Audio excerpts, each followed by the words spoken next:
नमस्कार, exam selection 360 पर आपका स्वागत है। मैं हर्षवर्धन आज आपके लिए लेकर आया हूं फिर एक नई क्लास, जिसमें हम पढ़ने वाले हैं आज के कुछ मोस्ट करंट के क्वेश्चन और हम बात करेंगे कुछ ऐतिहासिक चीजों के बारे में। तो सबसे पहले हम बात करते हैं, तो मैक्सिको को आज ही के दिन स्वतंत्रता मिली थी, क्योंकि मैक्सिको जो है पहले ब्रिटेन के अधीन था, बाद में उसको स्वतंत्रता दी गई 1897 में। चौधरी रहमत अली, आप वही नाम जानते होंगे कि चौधरी रहमत अली वही व्यक्ति हैं जिसके द्वारा क्या किया गया था, पाकिस्तान की डिमांड की गई थी और पाकिस्तान को बनाने में, नाम देने में सबसे बड़ी भूमिका इन्हीं की रही।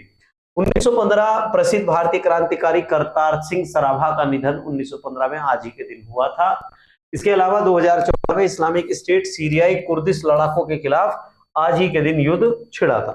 पहला क्वेश्चन बहुत ही बेहतरीन क्वेश्चन, और क्वेश्चन क्या कह रहा है, पारंपरिक ज्ञान के संचार और प्रसार पर अंतरराष्ट्रीय सम्मेलन कहां आयोजित किया गया है। ठीक है, ये आपको दिख रहा होगा, पारंपरिक ज्ञान के संचार और प्रसार का जो सम्मेलन है, इसका आयोजन कहां किया गया है।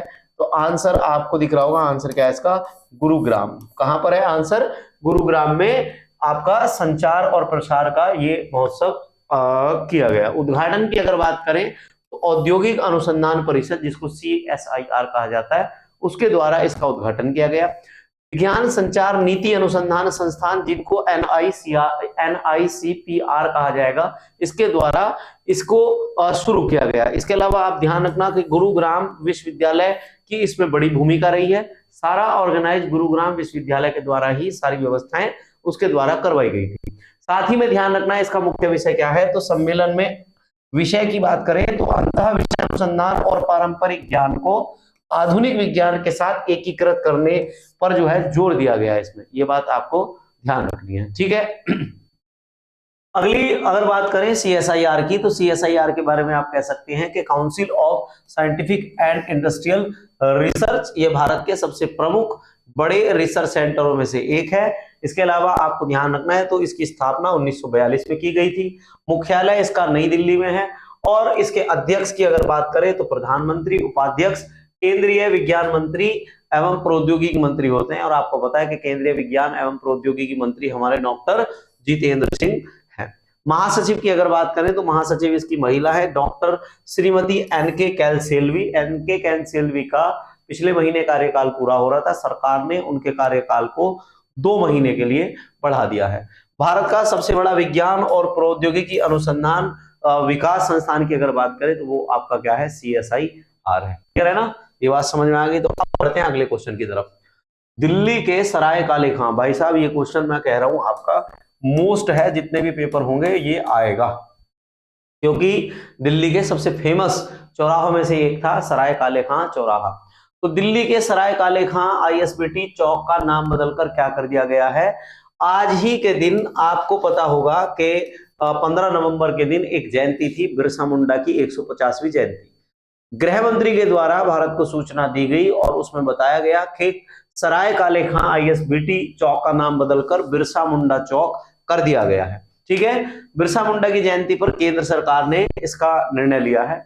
सराय काले खां 14वीं शताब्दी के एक महान सूफी संत थे और शेरशाह सूरी के समय जो है इन्होंने अपने बारे में जो है चीजें फैलाई है। आप जानते हैं कि सूफी संत क्या होते थे कि संगीत के माध्यम से क्या करते थे, पूरी दुनिया में अपना ज्ञान बढ़ाते थे। इसके अलावा ध्यान रखते हैं तो समय के साथ आगे चलकर मुगल काल में दिल्ली स्थित इस आश्रय स्थल यानी सराय काले खां जो है इसका नाम कर दिया गया था। दरअसल सराय का मतलब अगर आपसे पूछा जाए तो सराय का मतलब होता है क्या, सराय का मतलब होता है किसी रुकने का स्थान। शेरशाह सूरी ने, आपको पता होगा कि बहुत बड़े लेवल पर ग्रैंड ट्रंक रोड बनाई थी, जिसको GT रोड कहा जाता है। तो उन GT रोड में जगह जगह पर रुकने के लिए कुछ स्थान बनाए गए थे, जिनको कहा गया था सराय। काले खां एक महान सूफी संत है, उनके नाम से इस सराय का नाम पड़ा था और लोग जो भी दिल्ली जाते थे तो यहाँ पर आराम करते थे, इसलिए इसका नाम सराय काले खां हुआ। बाद में अब बात करें तो बिरसा मुंडा की, बिरसा मुंडा आप जानते होंगे 15 नवंबर 1875 को इनका जन्म हुआ और इनकी मृत्यु 9 जून 1900 को रांची सेंट्रल जेल में इनकी मृत्यु हो गई। केवल 25 साल जो है ये जिए हैं और इन्होंने उलगुलान या द ग्रेट ट्यूमुल्ट नामक आंदोलन शुरू किया और ये जाने जाते हैं झारखंड, उड़ीसा और आपके छत्तीसगढ़ में धरती अब्बा के नाम से। किसके नाम से? धरती अब्बा के नाम से इनको जाना जाता है। क्लियर है? धरती अब्बा के नाम से इनको जाना जाता है। सुखना झील की बात करें, सुखना झील जो खबरों में थी, किस शहर में स्थित है? तो सुखना झील अगर आपसे पूछा जाए तो सुखना झील एक आप बताओगे तो ये एक कृत्रिम झील है। और अगर बात करें तो कृत्रिम झील से आपको ध्यान रखना है कहां पर है? चंडीगढ़ में है। ध्यान रखते हैं तो इसमें अगर बात करें तो पर्यावरण मंत्रालय ने हरियाणा की ओर से सुखना वन्यजीव अभ्यारण्य के आसपास 1 किलोमीटर से लगभग 2.25 किलोमीटर तक की परिस्थिति संवेदनशील क्षेत्र को अधिसूचित किया है। इसके अलावा सुखना झील चंडीगढ़ में एक कृमि झील है, कृत्रिम झील है। और इसकी अगर बात करें तो 1958 में शिवालिक पहाड़ियों से सुखना चोई धारा को बांधकर जो है इसको बनाया गया था। झील की अगर बात करें तो 3 वर्ग किलोमीटर में फैली हुई है और 1.52 वर्ग किलोमीटर लंबी है और 1.49 किलोमीटर ये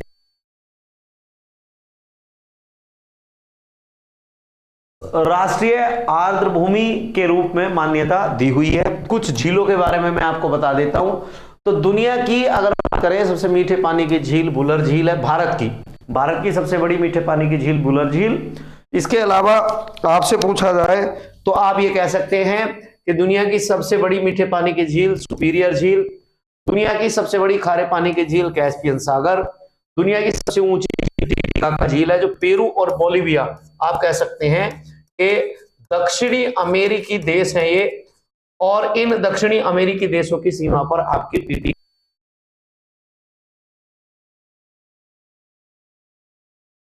ध्यान रख सकते हैं, आप ध्यान रख सकते हैं ये कि अगर आपसे पूछा जाए कि भारत की भारत के अंदर सबसे बड़ी खारे पानी की झील कौन सी है, तो आप बताओगे कि सबसे बड़ी खारे पानी की झील जो है वो कौन सी है? आपकी राजस्थान में है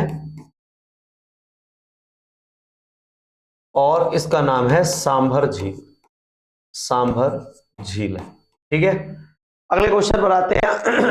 स्वच्छ गंगा मिशन ने क्या नई शुरुआत की है? तो स्वच्छ गंगा मिशन की अगर बात करें तो स्वच्छ गंगा मिशन ने डॉल्फिन एम्बुलेंस की शुरुआत की है। दरअसल आपको पता होगा कि भारत का राष्ट्रीय जलीय जीव जो है वो क्या है? डॉल्फिन है।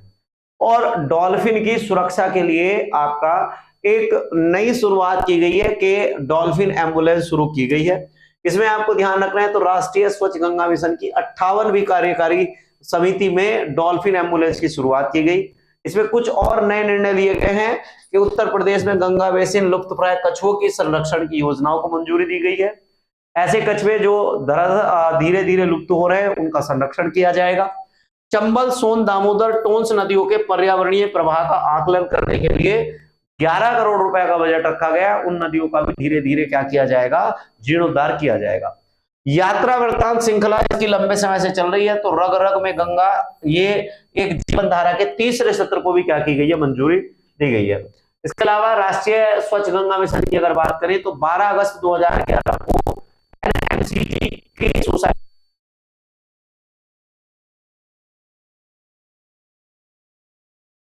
थी, फिर इसको रिनोवेट किया गया 2011 में। उसके बाद जब भारत में एनडीए सरकार आई तो 2016 में एनजीआरबीए में इसका विघटन कर दिया गया और उसकी जगह अब गंगा नदी कायाकल्प संरक्षण प्रबंधन परिषद ने ले ली है और अब ये योजना इस तरीके से काम कर रही है।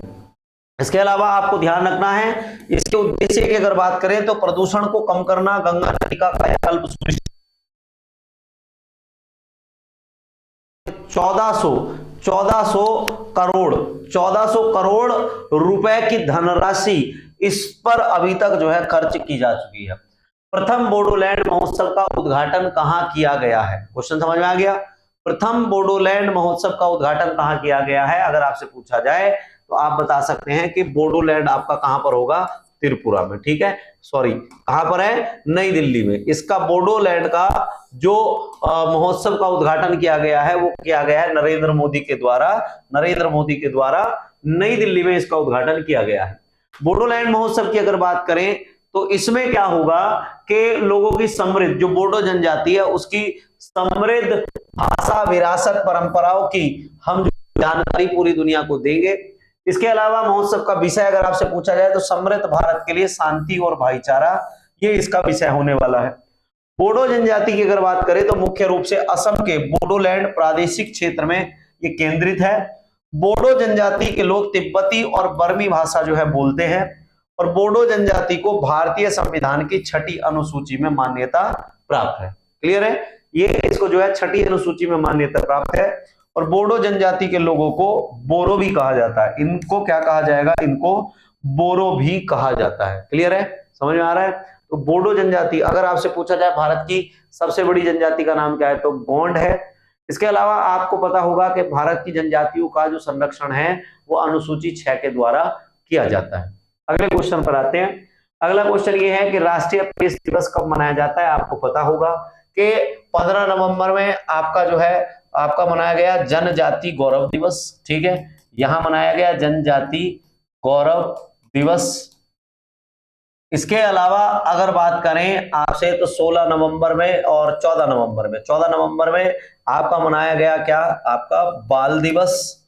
और बाल दिवस के अलावा यहां पर एक आपका कह सकते हैं शुगर के लिए जागरूकता के लिए जो है आपका एक दिवस मनाया जाता है, क्योंकि आपको पता होगा कि शुगर के इंसुलिन की खोज जो है बैटिंग के द्वारा की गई थी। उनके जन्मदिन के लिए हम क्या मनाते हैं, आपका शुगर डे मनाते हैं। 16 नवंबर को आप राष्ट्रीय प्रेस दिवस मनाएंगे। तो आंसर क्या हो जाएगा इसका, 16 नवंबर को हम क्या मनाएंगे, राष्ट्रीय प्रेस दिवस मनाएंगे। 1966 में प्रेस परिषद की स्थापना हुई थी। ध्यान रखना है कि 4 जुलाई 1966 को इसने काम करना शुरू किया था, और 16 नवंबर 1966 में अपना विधिवत काम करना शुरू किया था। इस वजह से हम इसको 16 तारीख को क्या मनाते हैं, देश में हम मना रहे हैं अपना स्वतंत्रता दिवस। आपको पता होगा कि इस साल प्रेस स्वतंत्रता सूचकांक के मामले में भारत का स्थान 165वां रहा है, काफी स्थिति खराब रही है। और प्रेस स्वतंत्रता दिवस हर साल जो है आपका 3 मई को मनाया जाता है। और भारतीय प्रेस का मुक्तिदाता, बहुत बार ये क्वेश्चन आया हुआ है, लॉर्ड मेंडकॉफ को भारतीय प्रेस का मुक्तिदाता माना जाता है। अगले क्वेश्चन पर आते हैं।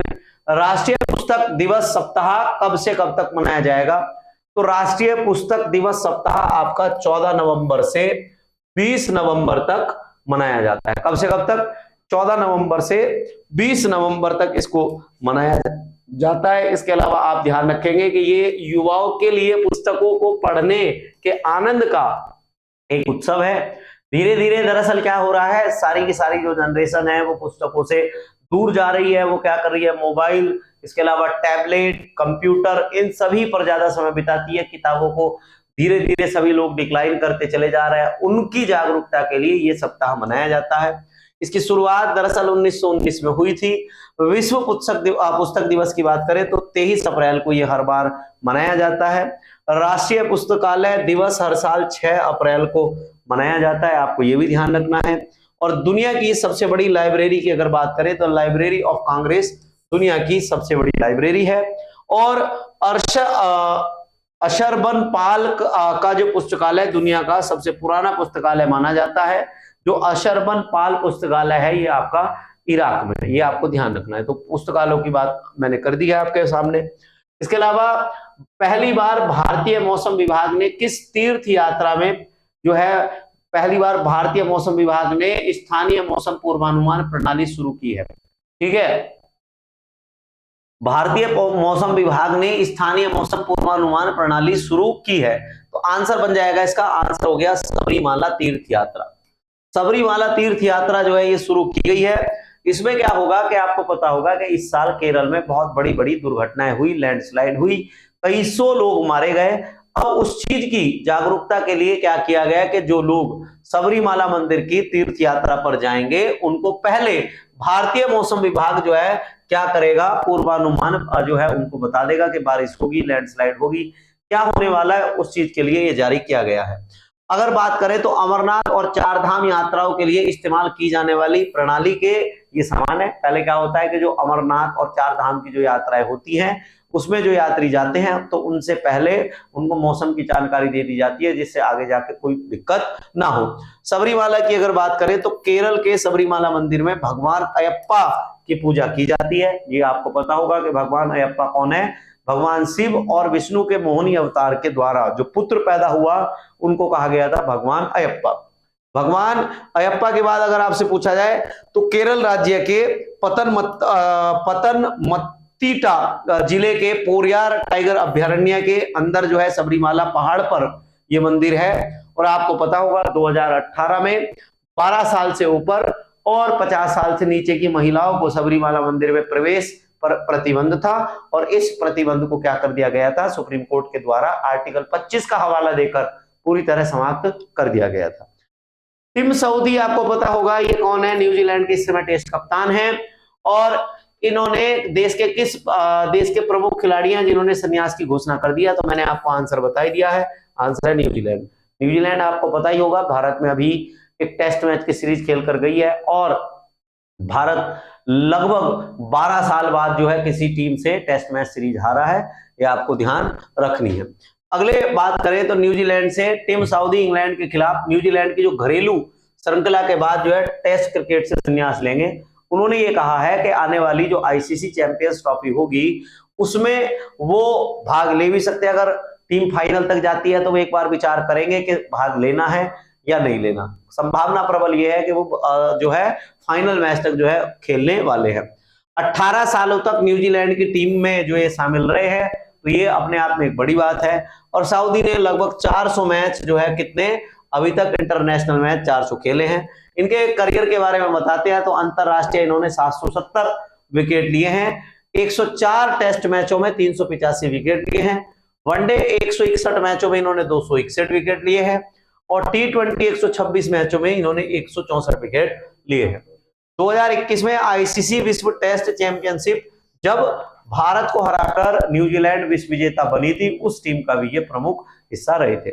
इसके अलावा न्यूजीलैंड की आपको बता दूं तो न्यूजीलैंड की खोज आपकी तस्मान और कुक के द्वारा की गई थी। ऑस्ट्रेलिया कॉन्टिनेंट में न्यूजीलैंड एक छोटा सा देश है, और न्यूजीलैंड की राजधानी कई बार पूछी जाती है वेलिंगटन, और मुद्रा यहाँ की न्यूजीलैंड डॉलर। प्रधानमंत्री क्रिस्टोफर लक्सन है। कौन है प्रधानमंत्री? क्रिस्टोफर लक्सन यहाँ के प्रधानमंत्री है।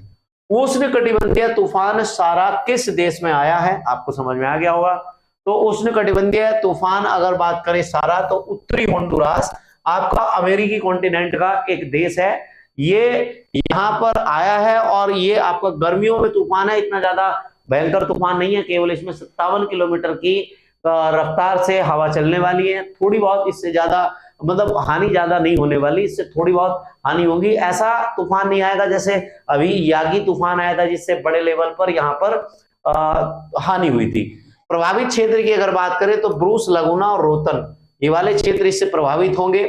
मैक्सिको का युकाटन प्रायद्वीप इससे जो है काफी ज्यादा मात्रा में प्रभावित होगा, और लगभग 75 किलोमीटर पर घंटे के रफ्तार से हवा चलने वाली है। तूफान पथ की अगर बात करें तो 10 मील प्रति घंटे के हिसाब से जो समुद्र में पश्चिम की ओर बढ़ते हुए बेलीज से युकाटन प्रायद्वीप की ओर बढ़ रहा है, और कल शाम तक ये युकाटन में जाके बिल्कुल धीमा पड़ने वाला है। होंडुरास की बात करें तो होंडुरास की राजधानी तेगुसिगल्पा है, और यहाँ की अगर बात करें मुद्रा तो होंडुरस लेम्पीरा यहाँ की मुद्रा है, और इसमें ध्यान रखना है यहाँ के राष्ट्रपति सियोमारा कास्त्रो हैं। तो ये पॉइंट आपको बिल्कुल ध्यान रखने हैं। आज हमने सारे क्वेश्चनों को पढ़ा है, इसमें लगभग आपके 5 क्वेश्चन ऐसे हैं जो डायरेक्ट बिना किसी छेड़छाड़ के आपके क्वेश्चन पूछे जा सकते हैं। तो आपको बराबर ध्यान रखना है कौन कौन सी चीजों पर आपको काम करना है, वो सारी चीजें आप देखते रहे, और एग्जाम सिलेक्शन 360 को लाइक, सब्सक्राइब और शेयर करते रहे। आज के लिए इतना ही, मिलते हैं कल। धन्यवाद।